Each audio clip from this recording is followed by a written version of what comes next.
Story time audio ബുക്സിലേക്ക് എല്ലാവർക്കും സ്വാഗതം. K Sudhakaran എഴുതിയ നോവൽ ഭ്രമം തുടരുന്നു.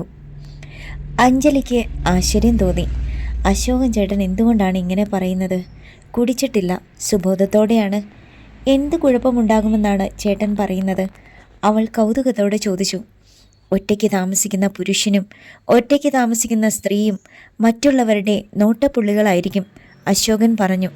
അതുകൊണ്ട് പ്രേം ഒറ്റയ്ക്ക് താമസിക്കുന്ന വീട്ടിലേക്ക് ഒരു പെണ്ണ് കയറിപ്പോകുന്നത് കണ്ടാൽ മറ്റുള്ളവർ അതത്ര നല്ല അർത്ഥത്തിൽ എടുക്കുകയില്ല. പ്രേമിൻ്റെ അടുത്തേക്ക് അങ്ങനെയുള്ള പെണ്ണുങ്ങളൊന്നും വരില്ല, അവൾ നല്ല വിശ്വാസത്തോടെ പറഞ്ഞു. നീ മൈസൂറിൽ കോഴ്സിന് പോയ കാലത്ത് ഞങ്ങൾ ഒരു കല്യാണത്തിൽ പങ്കെടുക്കാൻ അവിടെ വന്നിരുന്നല്ലോ. അന്നൊരു പെണ്ണ് പ്രേമിന് ബ്രേക്ക്ഫാസ്റ്റും കൊണ്ട് വന്നിരുന്നു. അത് അശ്വതിയായിരിക്കും.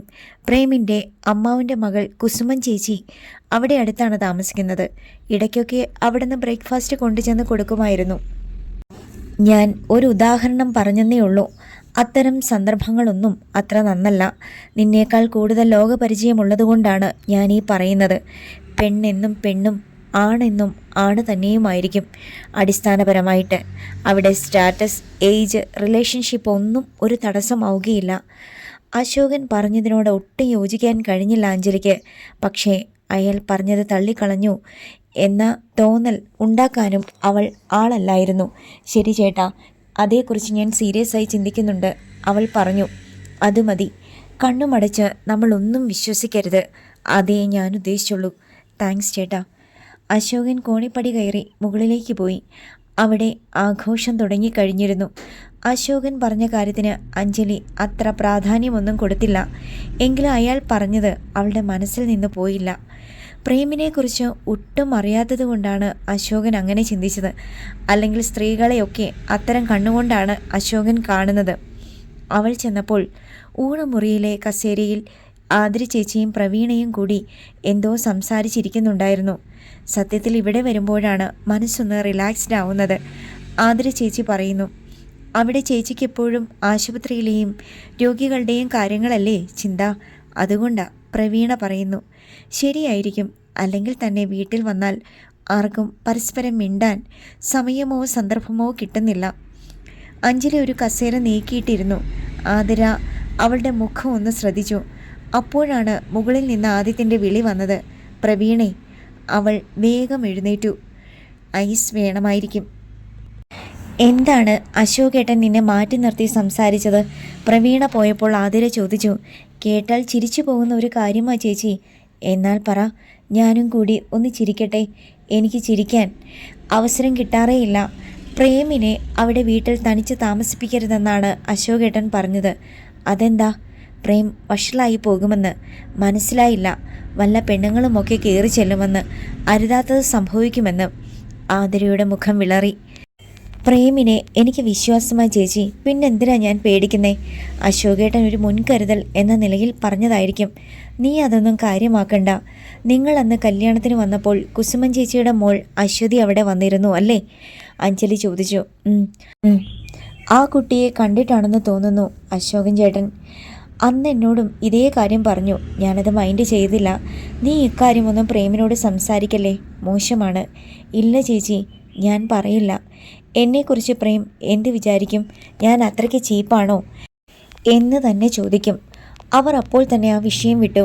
അടുത്ത ട്രാൻസ്ഫർ ഇങ്ങോട്ട് ചോദിച്ചാലോന്ന് വിചാരിക്കുവാ ഞാൻ, ആതിര പറഞ്ഞു.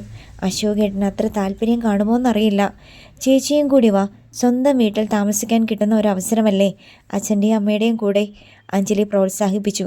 നീ ഇങ്ങോട്ട് വരാൻ പോവുകയാണെന്ന് അറിഞ്ഞപ്പോൾ മുതലാ എൻ്റെ മനസ്സിൽ അങ്ങനെ ഒരാഗ്രഹം. അശോകേട്ടൻ ഇഷ്ടമുള്ളിടത്തേക്ക് പോട്ടെ. അല്ലെങ്കിൽ തന്നെ അടുത്ത ട്രാൻസ്ഫർ ഞങ്ങൾ രണ്ടുപേർക്കും ഒരേ ഹോസ്പിറ്റലിലേക്ക് കിട്ടുന്ന കാര്യം സംശയവുമാ.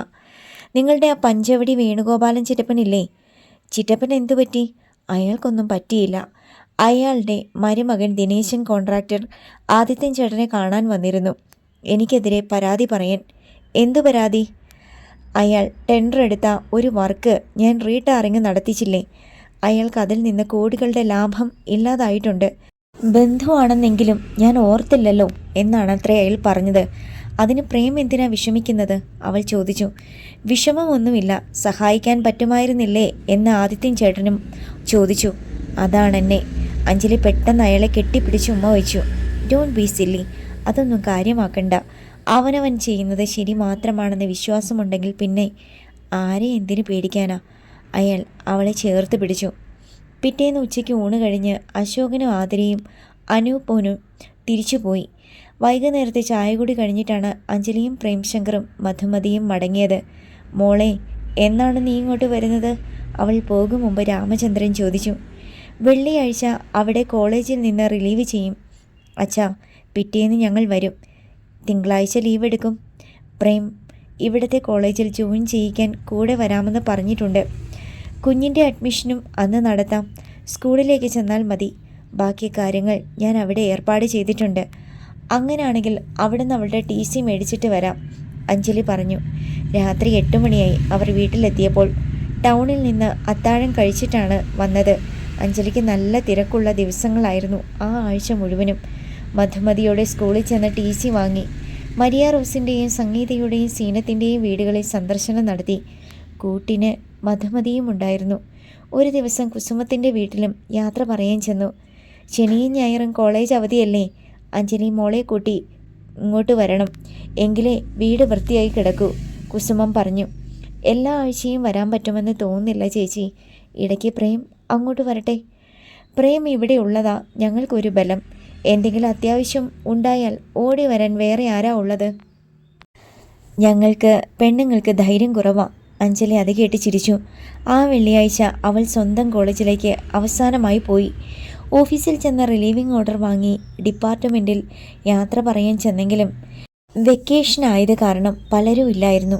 പിറ്റേന്ന് പ്രേംശങ്കറും അവളും മധുമതിയും കാറുകളിൽ അത്യാവശ്യം വേണ്ടത്ര ഡ്രസ്സും മറ്റ് സാധനങ്ങളും എടുത്തു വെച്ച് നാട്ടിലേക്ക് പോയി. പ്രേംശങ്കറിൻ്റെ കാറിൽ അയാൾ ഒറ്റയ്ക്ക്, അഞ്ജലിയുടെ കാറിൽ മധുമതിയും. അവൾക്ക് പുതിയ കാർ വാങ്ങിക്കൊടുക്കാമെന്ന് അച്ഛൻ പറഞ്ഞിരുന്നെങ്കിലും തൽക്കാലം പഴയത് തന്നെ മതിയെന്ന് അവൾ തീരുമാനിച്ചു. 4 വർഷത്തെ പഴക്കം അത്ര പഴക്കമല്ലല്ലോ.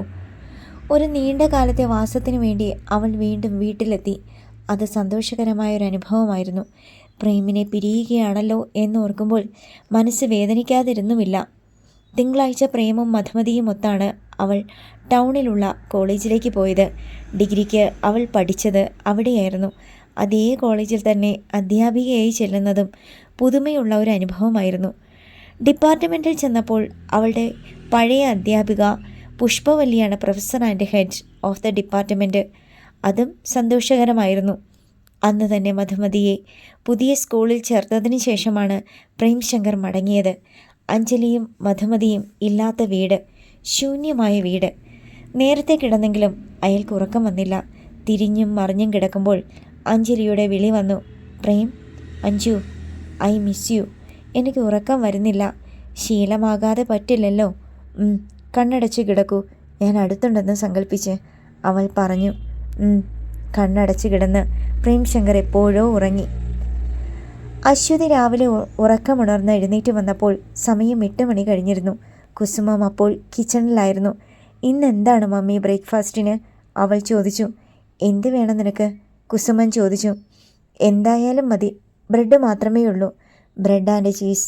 പ്രേം അങ്കിൾ നാട്ടിൽ പോയിട്ട് വന്നു കാണുമോ? വിളിച്ചു നോക്കിയാലേ അറിയാൻ പറ്റൂ. അതിരിക്കട്ടെ, നാളെയല്ലേ നിൻ്റെ റിസൾട്ട് പബ്ലിഷ് ചെയ്യുന്നത്? നിനക്കതിൻ്റെ ടെൻഷനൊന്നും ഇല്ലല്ലോ മോളെ. കുസുമം അത്ഭുതപ്പെട്ടു. പാസ്സാകും മമ്മി, ബാക്കിയൊക്കെ ദൈവത്തിൻ്റെ കൈകളിൽ, അവൾ പറഞ്ഞു. എന്നുവെച്ചാൽ എത്ര പെർസെൻറ്റേജ് കിട്ടുമെന്ന കാര്യത്തിൽ? 90% ആണോ അതോ 95 കടക്കുമോ എന്നൊക്കെയുള്ള കാര്യത്തിലല്ലേ? കുസുമം പരിഹസിച്ചു. മമ്മി കളിയാക്കിയൊന്നും വേണ്ട, റിസൾട്ട് വരട്ടെ. മമ്മി ഞെട്ടും. ബോധം കെട്ട് വീണാൽ ആംബുലൻസ് വിളിക്കണേ. അശ്വതി ചിരിച്ചതേയുള്ളൂ. മൊബൈലിൽ കിട്ടുമോ റിസൾട്ട്? കിട്ടും മമ്മി. നിനക്ക് നോക്കാൻ അറിയില്ലെങ്കിൽ പ്രേമിനോട് വരാൻ പറയാം. അങ്കിളിനോട് വരാൻ പറയുന്നതാണ് എല്ലാം കൊണ്ട് നല്ലത്. പക്ഷേ എങ്ങനെ പിന്നെ അങ്കിളിൻ്റെ മുഖത്ത് നോക്കും എന്നോർക്കുമ്പോഴാണ്. അവൻ്റെ മുമ്പിൽ നാണം കെടാൻ എൻ്റെ മോൾക്ക് പ്രയാസമുണ്ടല്ലേ? എന്തായാലും ഞാൻ അവനെ ഒന്ന് വിളിക്കുന്നുണ്ട്. ഒന്നുകിൽ ഇങ്ങോട്ട് വരട്ടെ, അല്ലെങ്കിൽ റിസൾട്ട് നോക്കിയിട്ട് വിളിച്ചു പറയട്ടെ. ചായ ഉണ്ടാക്കാൻ അശ്വതി മമ്മിയെ സഹായിച്ചു. 2 പേരും കൂടിയിരുന്ന് പ്രാതൽ കഴിച്ചു. മമ്മി ഇന്ന് മാർക്കറ്റിൽ പോകുന്നുണ്ടോ? ഭക്ഷണം കഴിക്കുന്നതിനിടയിൽ അശ്വതി ചോദിച്ചു. എന്താ ചോദിച്ചേ? നല്ല മത്സ്യം വല്ലതും മേടിക്കണേ. ഇടയ്ക്ക് പ്രേമങ്കിളിനെ ഫുഡ് കഴിക്കാൻ വിളിക്കണ്ടേ? അവന് ഇറച്ചിയും മീനും ഒന്നും നിർബന്ധമല്ലെന്നാ അഞ്ജലി പറഞ്ഞത്. അവിയലും സാമ്പാറും പുളിശ്ശേരിയും കിച്ചടിയും ഇഞ്ചിക്കറിയും ഒക്കെ മതി. എങ്കിലും ഒരു കഷ്ണം പൊരിച്ച മീനോ അല്പം കോഴി വറുത്തരച്ച് കറി വെച്ചതോ ഒട്ടും മുഷിയില്ല. അവൾ പറഞ്ഞു. നാളെ പോകാം മാർക്കറ്റിൽ. ഇന്നത്തേക്കുള്ളതൊക്കെ ഫ്രിഡ്ജിലുണ്ട്, അത് തീർന്നിട്ട് മതി. മമ്മിയെ വീട്ടിൽ നിന്നും അകറ്റി നിർത്താനുള്ള മാർഗം തിരയുകയായിരുന്നു അവൾ. അന്ന് ഉച്ചയൂണ് കഴിഞ്ഞ് കുസുമം മയങ്ങാൻ കിടന്ന സമയത്ത് പതിവ് പോലെ സുമേഷിൻ്റെ വിളി വന്നു. ഇനി എപ്പോഴാണ് നമ്മൾ കാണുന്നേ? ആദ്യം തന്നെ അവൻ ചോദിച്ചു. നാളെ, അശ്വതി പറഞ്ഞു. നാളെ നിന്റെ മമ്മി എവിടെ പോകും? മാർക്കറ്റിൽ. അരമണിക്കൂറോ 3/4 മണിക്കൂറോ? അത് പോരാ മോളെ. തന്നെയുമല്ല, നിന്റെ മമ്മി എപ്പോൾ വേണമെങ്കിലും വരാൻ സാധ്യതയുണ്ട് എന്ന ടെൻഷൻ. അത് വളരെ ബോറാണ്, അവൻ പറഞ്ഞു. പിന്നെ ഇയാൾക്ക് എത്ര സമയമാണ് വേണ്ടത്? 3-4 മണിക്കൂർ, അല്ലെങ്കിൽ ഒരു ഫുൾ നൈറ്റ്. മോൻ്റെ ആഗ്രഹം കൊള്ളാം, പക്ഷേ നടക്കാത്ത ആഗ്രഹം, അവൾ പറഞ്ഞു. ഞാനൊരു കാര്യം പറയട്ടെ? പറ. അവൾ സമ്മതിച്ചു. രാത്രിയിൽ നിങ്ങൾ ഗേറ്റ് പൂട്ടാറുണ്ടോ? പിന്നില്ലേ, എന്നാലും പേടിയാ. എത്ര മണിക്ക് പൂട്ടും? 7:30, ചിലപ്പോൾ 8 മണിയാകും, അവൾ പറഞ്ഞു. ആരാണ് ഗേറ്റ് പൂട്ടുന്നത്? മമ്മിയോ ഞാനോ? ആരാദ്യം ഓർക്കുന്നോ അവർ. എങ്കിൽ ഇന്ന് ആദ്യം ഓർക്കണം. അതെന്തിനാ? നീ താക്കോലുമായി ഗേറ്റ് പൂട്ടാൻ ഇറങ്ങിച്ചെല്ലണം, പക്ഷേ പൂട്ടരുത്. പോടാ, അവൾ എതിർത്തു. 10 മണിയാകുമ്പോൾ ഞാൻ വരുന്നു. ഗേറ്റ് തുറന്ന് അകത്ത് കയറുന്നു. ബാക്കിലെ ഡോർ നീ തുറന്നു തരുന്നു. നമ്മൾ മുകളിലേക്ക് പോയി നിന്റെ റൂമിൽ കയറി വാതിലടയ്ക്കുന്നു. വെളുപ്പിന് 4 മണിക്ക് വന്നതുപോലെ സ്ഥലം വിടുന്നു. നിന്റെ മമ്മി ഒന്നും അറിയില്ല. നടക്കില്ല മോനെ, അതൊക്കെ വലിയ റിസ്ക്കാണ്. പകൽ നേരത്തെ എപ്പോഴെങ്കിലും സമയവും സൗകര്യം കിട്ടുമ്പോൾ കണ്ടാൽ മതി, അവൾ പറഞ്ഞു. ഇന്ന് രാത്രി 10 മണിക്ക് ഞാൻ വരും. ഗേറ്റ് പൂട്ടിയിട്ടുണ്ടെങ്കിൽ നമ്മൾ ഇനി ഒരിക്കലും കാണുകയില്ല, അവൻ പറഞ്ഞു. കാണണമെന്ന് എനിക്കൊരു നിർബന്ധവുമില്ല പൊന്നുമോനെ, അവൾ പറഞ്ഞു. സുമേഷ് പെട്ടെന്ന് കോൾ കട്ട് ചെയ്തു. രാത്രിയിൽ കുസുമം TV സീരിയൽ കണ്ടുകൊണ്ടിരിക്കുമ്പോൾ അശ്വതി അവളുടെ അടുത്തേക്ക് ചെന്നു. മമ്മി, ഗേറ്റ് പൂട്ടിയേക്കട്ടെ? അവൾ ചോദിച്ചു. സമയം എത്രയായി? 8 മണിയാകുന്നു. ശരി, പൂട്ടിയേക്കും മോളെ. അശ്വതി താക്കോലും എടുത്ത് മുറ്റത്തേക്ക് ഇറങ്ങി. അപ്പോഴും അവൾ ഒരു തീരുമാനത്തിലെത്തിയിരുന്നില്ല. ആകാശത്ത് പൂർണ്ണചന്ദ്രൻ. അവൾ ചന്ദ്രനെ നോക്കി ഒരു നിമിഷം നിന്നു. സുമേഷ് മൊബൈൽ എടുത്ത് സമയം നോക്കി. 9 മണി കഴിഞ്ഞ് 40 മിനിറ്റ്. നടന്നാൽ 10 മിനിറ്റ് മതി അശ്വതിയുടെ വീട്ടിലേക്ക്. 10 മണിയോടെ ചെല്ലാമെന്നാണ് അവളോട് പറഞ്ഞിരിക്കുന്നത്. ഗേറ്റ് പൂട്ടരുതെന്നും. വിളിച്ചിട്ട് ബെല്ലടിക്കുന്നതല്ലാതെ അവൾ ഫോൺ എടുക്കുന്നില്ല. ചിലപ്പോൾ സൈലൻ്റ് മോഡിലായിരിക്കും മൊബൈൽ.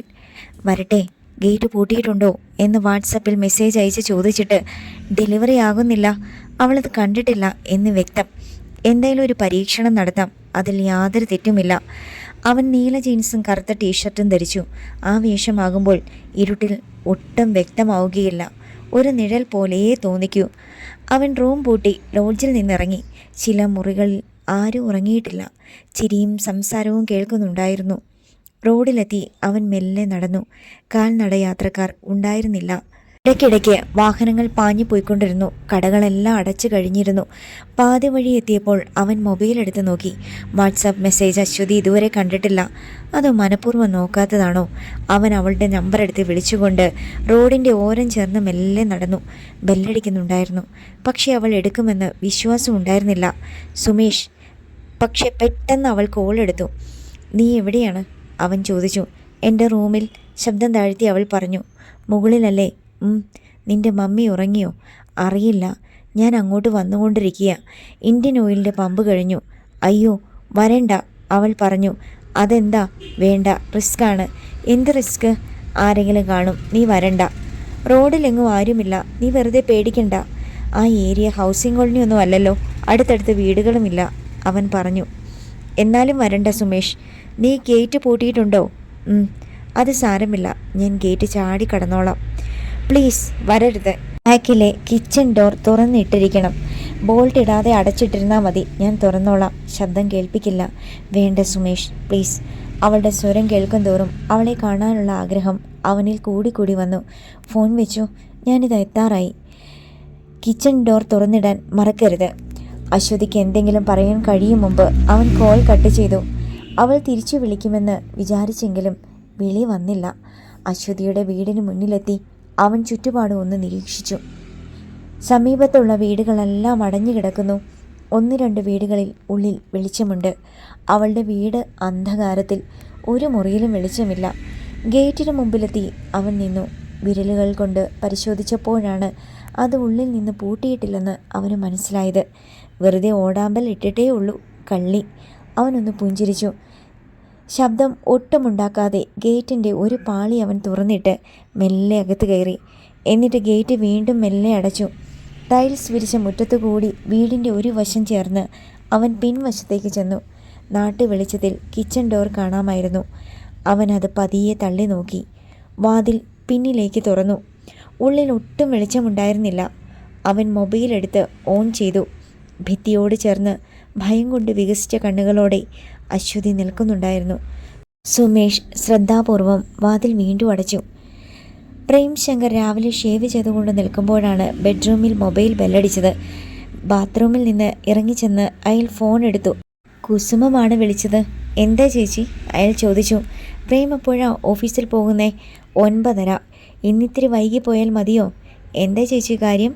അച്ചുവിൻ്റെ റിസൾട്ട് ഇന്നറിയാം. 10 മണിയാകുമ്പോൾ വെബ്സൈറ്റിൽ ഇടും. അവൾക്ക് പേടി നോക്കാൻ. ഞങ്ങൾ അങ്ങോട്ട് വന്നാൽ നിനക്കതൊന്ന് നോക്കി പറയാമോ? അതിനെന്താ, വന്നോളൂ. കുറച്ച് ലേറ്റാകുമെന്ന് ഞാൻ ഓഫീസിൽ വിളിച്ച് പറഞ്ഞോളാം. ശരി പ്രേം. അയാൾ അറിയാതെ ചിരിച്ചുപോയി. പഠിക്കേണ്ട കാലത്ത് അടിച്ചു പൊളിച്ച് നടന്നു. റിസൾട്ട് വരാറായപ്പോൾ വെപ്രാളം. കുസുമേച്ചി പറഞ്ഞ ആ സ്നേഹബന്ധവും അവളുടെ പഠിത്തം താറുമാറാകാൻ സഹായിച്ചു കാണും. അയാൾ കുളി കഴിഞ്ഞ് വേഷം മാറി സിറ്റൗട്ടിൽ ചെന്ന് പത്രമെടുത്ത് മറിച്ചു നോക്കിയിരുന്നു. അല്പനേരം കഴിഞ്ഞപ്പോൾ സ്കൂട്ടറിൽ കുസുമവും അശ്വതിയും വന്നു. അച്ചു നല്ല ധൈര്യശാലിയാണല്ലോ. അവൾ കയറി വന്നപ്പോൾ പ്രേം ശങ്കർ കളിയാക്കി. എനിക്കല്ല അങ്കിളെ, അമ്മയ്ക്കാണ് ധൈര്യക്കുറവ്. ബോധക്കേട് വന്നാൽ താങ്ങാൻ എന്നെക്കൊണ്ട് മാത്രം പറ്റില്ലല്ലോ. ഞാനൊന്നും പറയുന്നില്ല. 10 മണിയാകട്ടെ. കുസുമം പ്ലാസ്റ്റിക് കിറ്റുമായി ഉള്ളിലേക്ക് കയറിപ്പോയി. അങ്കിൾ കഴിക്ക്. മണി 9 ആയതല്ലേ ഉള്ളൂ. ഇന്ന് നല്ല അരിപ്പുട്ടാണ് മമ്മി ഉണ്ടാക്കിയിരിക്കുന്നത്. എരിവുള്ള കടലക്കറിയുമുണ്ട്. എരിവ് കൂടുതലാണെങ്കിൽ കഴിക്കാൻ നല്ല ഞാലിപ്പൂവൻ പഴവുമുണ്ട്. അശ്വതി പറഞ്ഞു. ജയിച്ചാൽ നീ ഏത് കോളേജിലാണ് ചേരാൻ പോകുന്നത്? ആദ്യം ഒന്ന് ജയിച്ച് കിട്ടട്ടെ, എന്നിട്ട് ആലോചിക്കാം. പ്രേം വാ, കുസുമം വിളിച്ചു. അയാൾ ചെന്നപ്പോൾ കുസുമം ഒരു പ്ലേറ്റ് എടുത്ത് ഡൈനിങ് ടേബിളിൽ വെച്ചിരുന്നു. കഴിക്ക്, അപ്പോഴേക്ക് ഞാൻ ചായ ഉണ്ടാക്കാം. അവൾ കിച്ചണിലേക്ക് പോയി. അശ്വതി വന്ന് പ്രേം ശങ്കറിൻ്റെ എതിർവശത്തിരുന്നു. അഞ്ജലി ആൻറ്റി വിളിക്കാറുണ്ടോ? അവൾ ചോദിച്ചു. അതെന്ത് ചോദ്യമാ അച്ചു? ഞാൻ ഉദ്ദേശിച്ചത് വിളിക്കുമ്പോൾ ആരാണ് കൂടുതൽ സങ്കടപ്പെടുന്നതെന്നാ. കൂടുതൽ സന്തോഷിക്കുന്നത് ആരാണെന്ന് ചോദിക്കുന്നതാ കുറച്ചുകൂടി നല്ലത്. അപ്പോഴാണ് അവളുടെ ചുണ്ടിൽ ഒരു കരിവാളിപ്പ് അയാൾ കണ്ടത്. നിന്റെ ചുണ്ടിനെന്തു പറ്റി? അയാളുടെ ചോദ്യം കേട്ട് അവളൊന്ന് വിളറി. ഓ അതോ, കടിച്ചതാ, അവൾ പറഞ്ഞു. ആര്? ഒരു ഗന്ധർവൻ. മമ്മിയും ചോദിച്ചു. അറിയാതെ കടിച്ചു പോയതാണെന്ന് പറഞ്ഞിട്ട് വിശ്വസിച്ചില്ല. കട്ടിലിൽ നിന്ന് ഞാൻ ഉറക്കത്തിൽ നിലത്ത് വീണ് ചുണ്ട് പൊട്ടിയതായിരിക്കുമെന്ന മമ്മിയുടെ നിഗമനം. അയാൾ ചിരിച്ചു. അപ്പോഴേക്ക് ഒരു കപ്പ് ചായയുമായി കുസുമം വന്നു. ഇവൾ എന്തൊക്കെ വിഡ്ഢിത്തങ്ങളാ പ്രേം പറഞ്ഞുകൊണ്ടിരിക്കുന്നത്?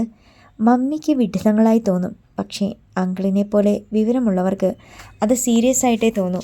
അല്പനേരം കൂടി കഴിയട്ടെ, അന്നേരം ഞാനിതിന് മറുപടി തരാൻ കേട്ടോ, കുസുമം പറഞ്ഞു. പെട്ടെന്ന് അശ്വതി നിശബ്ദയായി. 10 മണിയായപ്പോഴേക്ക് പ്രേം ശങ്കർ ലാപ്ടോപ്പ് എടുത്ത് ലോഗിൻ ചെയ്ത് തയ്യാറായി.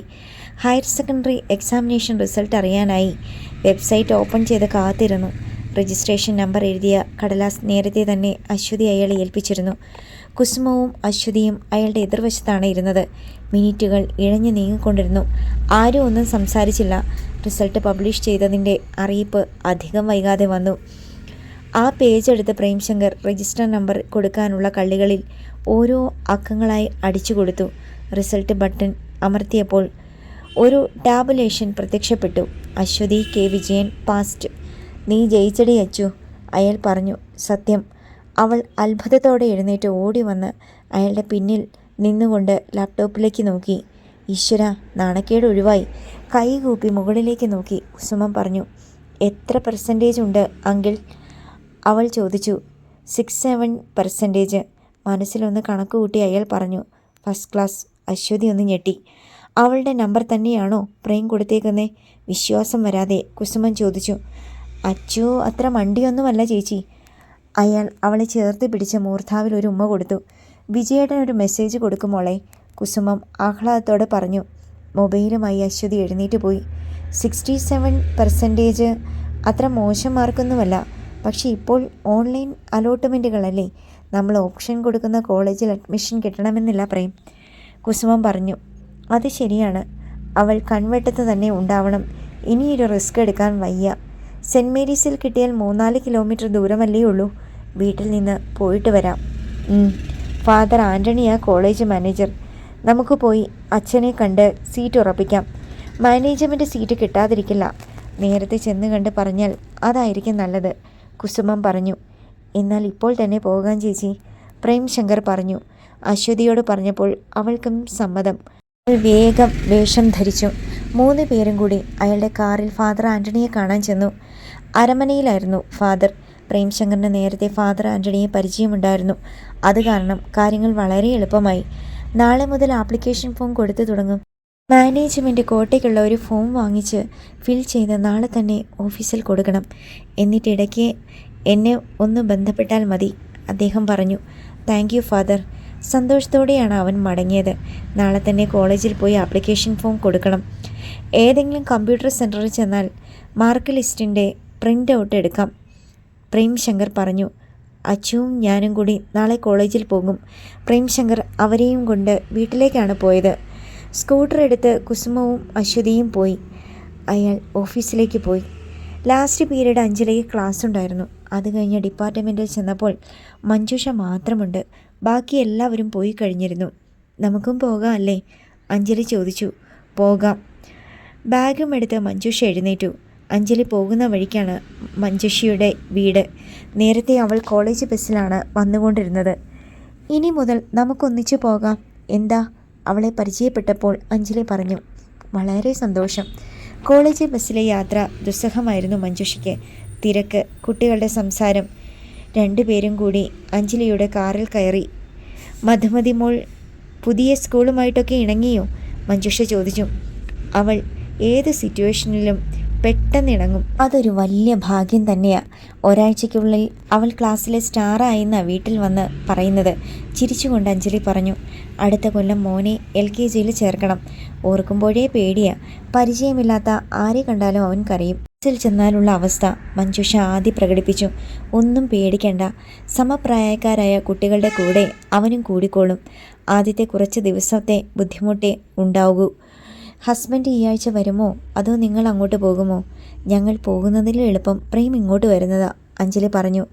എൻ്റെ ഹസ്ബൻഡിന് എൻ്റെ വീട്ടിൽ വന്ന് താമസിക്കാൻ വലിയ ബുദ്ധിമുട്ടാണ്. മാക്സിമം ഒരു ദിവസം, അതിൽ കൂടുതൽ പറ്റില്ല, അഞ്ജലി ചിരിച്ചു. പ്രേമിന് ആ പ്രശ്നമൊന്നുമില്ല. തൻ്റെ വീടും സ്വന്തം വീട് പോലെയാണ്. മഞ്ജുഷയെ അവളുടെ വീട് മുന്നിൽ ഇറക്കി. ശരി, നാളെ കാണാം. അഞ്ജലി വീട്ടിൽ ചെന്നപ്പോൾ ഊണുമുറിയിലിരുന്ന് സ്കൂളിലെ വിശേഷങ്ങൾ പറയുകയായിരുന്നു മധുമതി. ശ്രോതാക്കൾ അമ്മയും പ്രവീണയും ദീപമോളും. എന്തൊക്കെ പുളുവാടി നീ അടിച്ചുവിടുന്നേ, അഞ്ജലി വാത്സല്യത്തോടെ അവളെ ചേർത്ത് പിടിച്ചു. പുളുവൊന്നും അല്ലല്ലോ, ഉള്ള സത്യമാ. ഇന്നുച്ചയ്ക്ക് ലഞ്ച് ബ്രേക്കിൻ്റെ സമയത്ത് ഞാൻ മോണോ ആക്ട് പ്രസൻറ്റ് ചെയ്തു. എല്ലാ കുട്ടികളും എന്തൊരു ചിരിയാണെന്നോ, മധുമതി പറഞ്ഞു. ശരിയാ മോളെ, അവൾ ആ മോണോ ആക്ട് ഇപ്പം ഇവിടെ കാണിച്ചതേ ഉള്ളൂ, രത്നമ്മ പറഞ്ഞു. അഞ്ജലി ഇരിക്ക്, ഞാൻ ചായ കൊണ്ടുവരാം. പ്രവീണ അടുക്കളയിലേക്ക് പോയി. അന്ന് രാത്രി ആദിത്യൻ വന്നപ്പോൾ സ്വീകരണ മുറിയിലിരുന്ന TV-യിലെ ന്യൂസ് കാണുകയായിരുന്നു അഞ്ജലി. അയാളെ കണ്ട് അവൾ പെട്ടെന്ന് എഴുന്നേറ്റു. പ്രേം എവിടേക്കാ വിജയൻ്റെ ഭാര്യയെ മോളെയും കൊണ്ട് പോയത്? നിന്നോട് വല്ലതും പറഞ്ഞോ? ആദിത്യൻ ചോദിച്ചു. അല്പം അതൃപ്തിയുണ്ടായിരുന്നു അയാളുടെ സ്വരത്തിലെന്ന് അവൾക്ക് തോന്നി. ഏട്ടനോട് ആരാ പറഞ്ഞത്? ആ ദിനേശൻ. വെറുതെ ആളുകളെ കൊണ്ട് ഓരോന്ന് പറയിക്കാൻ. കാര്യമൊന്നുമില്ലായിരിക്കും. എന്നാലും അയാൾക്ക് പ്രേമിനോട് നല്ല ദേഷ്യമുണ്ട്. ഉള്ളതും ഇല്ലാത്തതും അയാൾ പറയും. ഏട്ടൻ അതൊന്നും കാര്യമായിട്ട് എടുക്കണ്ട, അവൾ പറഞ്ഞു. ആദിത്യനൊന്ന് മൂളി. പക്ഷേ അഞ്ജലിയുടെ മനസ്സിലൊരു നിഴൽ വീണു. എവിടെയായിരിക്കും കാറിൽ കുസുമ ചേച്ചിയെയും അശ്വതിയെയും കൊണ്ട് പ്രേം പോയത്? അടുത്ത ഭാഗം നാളെ.